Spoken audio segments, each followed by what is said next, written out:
В Славия рокадите са 3. Споменах ви за Владимир Николов и Кристиян Стоянов. Емил Стоев също намира място сред стартовите 11 на мястото на Денислав Александров. Другите, които...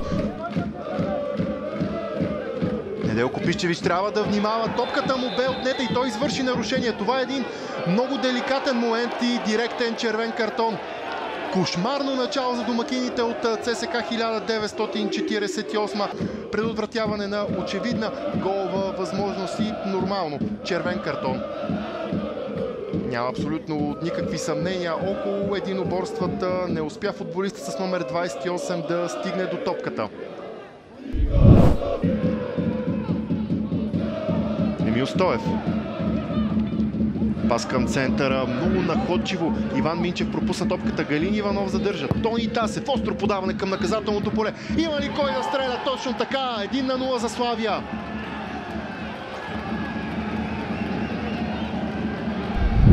Марков, който юноша на Славия, подсили лявата зона на защитата, докато Соле се подвизава като дефанзивен и офанзивен полузащитник. Тони Тасев 1-1 с Стив Фуртадо. Влиза в наказателното поле. Хубаво подаване, нямаше кой да го засече във вратата.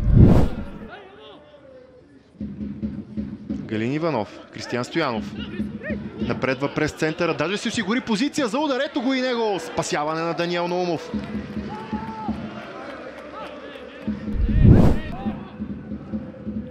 Галин Иванов, Камеро, доста взел по-обичайна роля за него и стреля!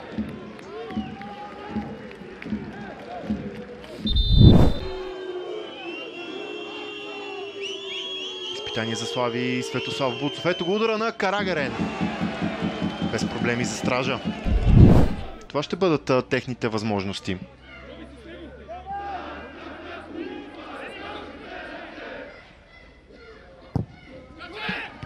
Удар към вратата! Гол! ЦСКА 1948 изравнява. Автора е Бирсент Карагарен. Съдбата в крайна сметка намигна на домакините в днешната среща, чиято задача в матча толкова повиши своята трудност в началото след червения картон на Неделко Пищевич. Футболиста ни дал отне време на червените да се оттърсят от шока от ранния червен картон и от гола. Но дали пък те няма да стигнат и до обрат?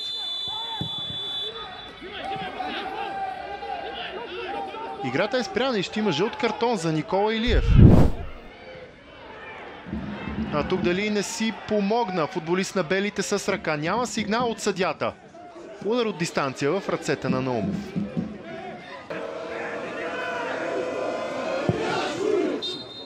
Ето го и последния съдийски сигнал на Георги Давидов. ЦСКА 1948 и Славия завършиха при резултат 1-1.